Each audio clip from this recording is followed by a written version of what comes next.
Hey guys, so we're back again after the British Grand Prix at Silverstone. A bit different. I'm actually here with Charlie for once, so we're at his house rather than being online through Discord, Yep. which makes a nice change, I hope. Charlie, British Grand Prix results. What are your thoughts? For the whole thing of the championship, Yeah, I'm happy with the result.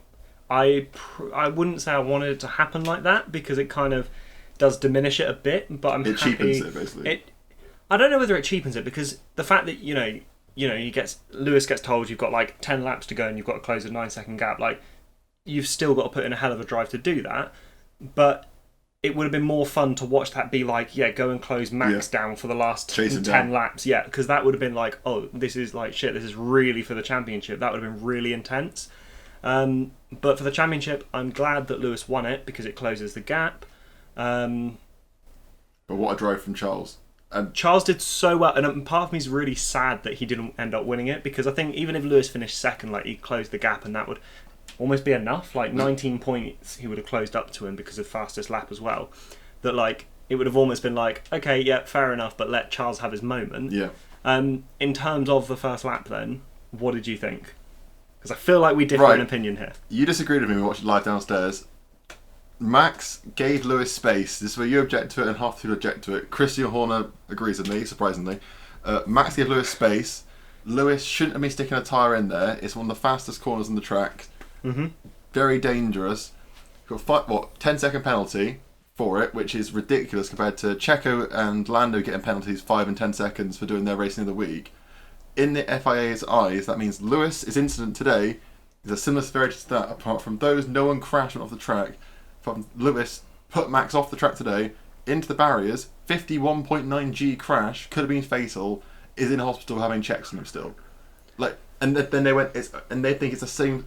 The penalty they've given. They're saying that's a very similar severity to pushing someone slightly wide.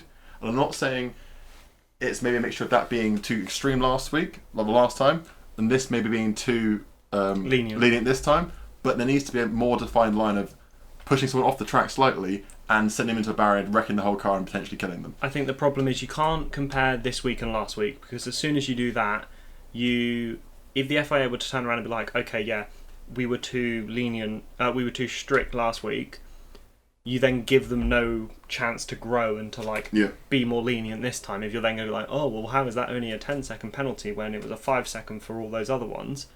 And at the same time, I think Max could have given more space and, he could have still won the race. Yeah.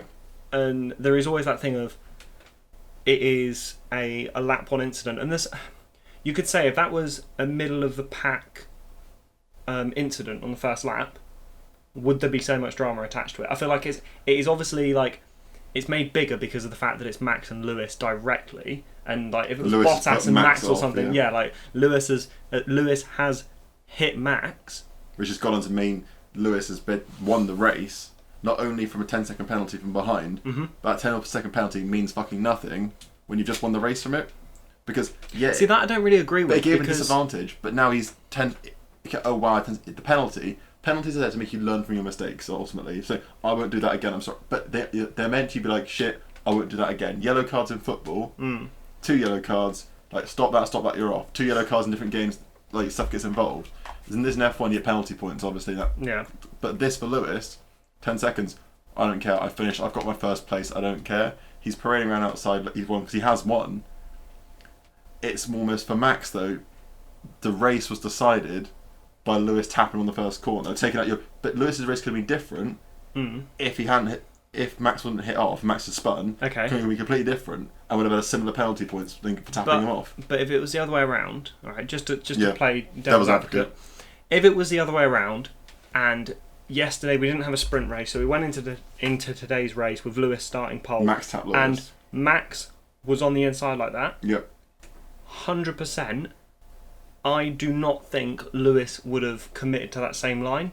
I think Lewis would have run wide, like we saw last year when Lewis ran wide plenty of times, and Lewis would have known that Max was there. He would have ran wide so that you didn't get hit, because if he runs wide and keeps a position, 5-second penalty, at least he's still in the race. And like that experience of like knowing like you can bring it back. But Max did, only a small amount, Max did give Lewis space, and if Lewis wanted to brake and pull into it, he could have pulled into it. If there was no space, but and, when Bottas squeezed if you don't George go off the grass... if you don't go for a gap, you're not a racing driver. Like, that's the whole thing. But in the same respect, if you give half the track to your opponent, you're not a racing driver, you're giving all the... You're not, it's, no. That's why I think it's a racing incident. But I don't think Max is to blame. Max was at the apex before Lewis even got there, so Max at the ground ahead of him and Lewis hit on the inside. That's why I'm looking at it. They were alongside each other. I think Christian Horner saying that it was silly of Lewis to go there makes the whole thing ridiculous, because then you might as well have every race be an octagon, because you might as well say, oh, there's only 2 overtaking zones in every race, so we just have straights and then a 180 turn and then a straight and then a 180. NASCAR. Exactly, because there's no point in having all these tracks with all these corners if you're going to have the head of a team turn around and say, oh, well, Lewis shouldn't be trying to overtake there, because if he's not trying to overtake there, then what's he meant to be doing? I think Christian Horner was getting at, he shouldn't have overtaken there, because at the time, that part of the corner, you're coming just off the straight at speed. Late braking, but if you're prepared to engage on an overtake on a corner like that, you need to also be prepared to pull out of that if it's going to go sour. I agree, but I think anywhere else, any other race, Lewis would have pulled out of it. But because it was Silverstone, and because of the crowd, I think he was like, you know what, I'm going to go for it. Like, I'm 100% going to go for it. But then you've got home crowd. Other than that, your home crowd, Lando Norris, great race for mine. I'm sad he didn't get put further than he did. Like Lando's race. Got screwed over by the pit stop that meant that Bottas managed to get ahead of him, but still 4th and 5th for McLaren, really good results. Would have been bigger for Ferrari. First and the 6th would have been pretty... Still 2nd and 6th is really good. Keeps it really close as well with them and McLaren for constructors as well. Look at the points now, You've also... obviously the cheeky fast lap from Sergio at the end, but that's just to get the point away from Lewis, so that padding for Max is a little bit bigger than it could have been. Really surprised that Fernando Alonso managed to stay 7th. Alonso had from the whole weekend yesterday. Yeah. I think I'm liking Fernando and George's relationship, because a lot of the older drivers are starting to become, like for George especially, like Seb Vettel. You see a little bit of mentorship, like Vettel and Alonso. No, Vettel and Mick. Schumacher and Alonso gave George a helmet saying to like world's future champion to George, and then when he went round the other weekend, he came round, he was 11th, George was P10, and he turned the corner. He said, "I wish it was anyone but that." And then Vettel's in the same. Vettel's being like, George is a great driver. They all love it. They all love George on the grid, and that's why. Gonna go back to the Hamilton thing one more time. You'll hate this. People want Hamilton suspension. People are saying because of the damage it caused and destruction. They're pushing for it. It's not going to happen. If it's enough penalty points to push it over, potentially, but it's not going to happen. The only thing that good can come of it is George Russell could go into the Hamilton seat. Yeah. The scenes, if George gets to the Hamilton seat again, it'll be absolute scenes. Because looking down the grid, you obviously... Where are we next? Let's just have a look. I think... No, I should bounce back. We're in... Hungarian Grand Prix. So that's 31st, that's not this weekend, the weekend after. Yeah. And so you've got the Hungarian Grand Prix, you've got... Going into that weekend, the pressure's now back on Red Bull, because they kind of eased off the pressure because they were getting their gap on Mercedes. Mercedes now pulled it back. Also, I think, I'm not going to lie, I think the Perez's race was awful. Start him on hards and then pit him. And then pit him at the same time that all the mediums are pitting. Slightly before majority of the grid. Yeah. Charles was out there. Lewis and Charles went for like another 10 laps. And he's on the hards. Maybe they weren't working for him. Maybe they're grinning. We don't know what's going on there. I mean, yes, he stole the fastest lap point away from Lewis, but at the end of the day, like, would you rather steal a point away or finish 8th or maybe 9th or 7th, like, which is what you kind of expect from the back of the grid? Get a fastest lap. Get 2 or 3 points and maybe fastest lap. Because it counts then, doesn't it? Yeah. Now, when you're finishing P16, you're not gaining anything. You're just taking away. Yeah, you're just stopping taking it. away from Lewis. Lance Stroll going up there P8. Obviously, Vettel spun off, and then he had to retire the car. I'm assuming damage from different spins. Just go Mazepin 17. Mick finishing behind Mazepin for once. Yeah. I was surprised with that. I thought Mick, just had the upper hand, doing a bit of a Mr. Saturday, just always beating the teammate kind of situation. Spaniards had a good race. Carlos Sainz, nice recovery race.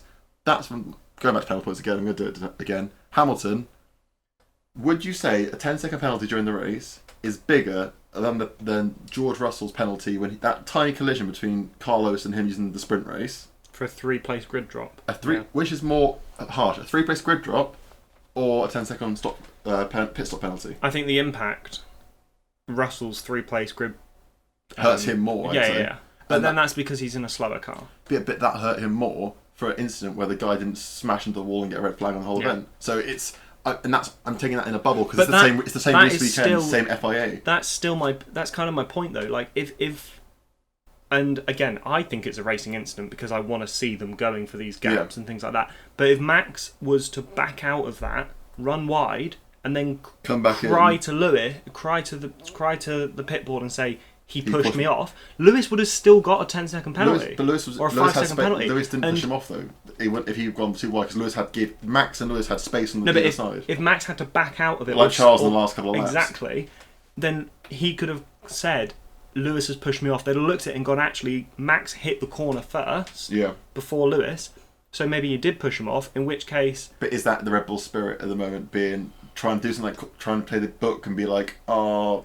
Yeah, but when you hear Christian Horner afterwards... Christian's always like that though. All the moaning that he's doing about it, which obviously he's entitled to do. Helmut Marko asking for the suspension as well. I forgot to say Helmut Marko, one of the Red Bull people, wants a suspension for Hamilton. I do genuinely think that if he was to be pushed wide, run wide, they'd have been all over the FIA being like, you got to give him a penalty, and he probably would have been given a penalty based on last week. They pressured it. Yeah.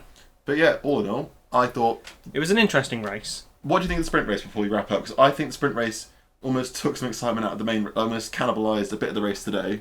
Like Alonso had a great drive up, got his new positions, and he would have never done that though in the actual race because his tyres would have gone. But it kind of cannibalises a bit of the early, the start race we enjoy at the beginning of the race, like good end, good beginning.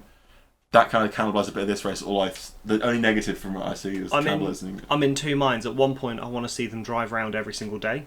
Yeah. Right, and if midweek they were like, oh yeah, every Monday to Friday we're going to do a 5-lap like 2020 cricket shootout kind of stuff. Rate, like a T20 cricket, and try and make those interesting, exciting, reverse grids and all of that. I'm all for it, but at the same time, like the whole sanctity of the formal way of doing it, keep the historical part of the sport going. I agree with that as well, but I think it's I think it's a good thing that they trial these things. I would rather they trialed it with 3 events this year than just commit and go, oh yeah, by the way, we're changing it for the entirety. They're a nice bit of flavour as well. I think, like, to break up, maybe it comes in. Not every race does it. Yep. But say you've got, unfortunately, coronavirus last year with double race weekends. Mm-hmm. But the way they spiced it up, they did different tyres, like different tyre compounds. On the second race weekend, we say, okay, we're going to do this qualifying double thing. Austrian that have been primed for this year. Yeah. Red Bull Ring and Austrian Grand Prix, same track, same drivers, same cars. They do one race with sprint, one traditional, and then that's how it plays out. Or reverse grids and things like that. That's a new topic. I discussed the reverse grids is a bit of an iffy one for me. After watching the Formula 2, the 2 different sprint race system, we could do a whole video on that. But thanks for watching. Recording in a sweat box on the hottest day of the year. It's so warm. Sorry for sweating out of our ass, but yeah. Right, cheers for watching. Pub. Yeah, pub. See you later.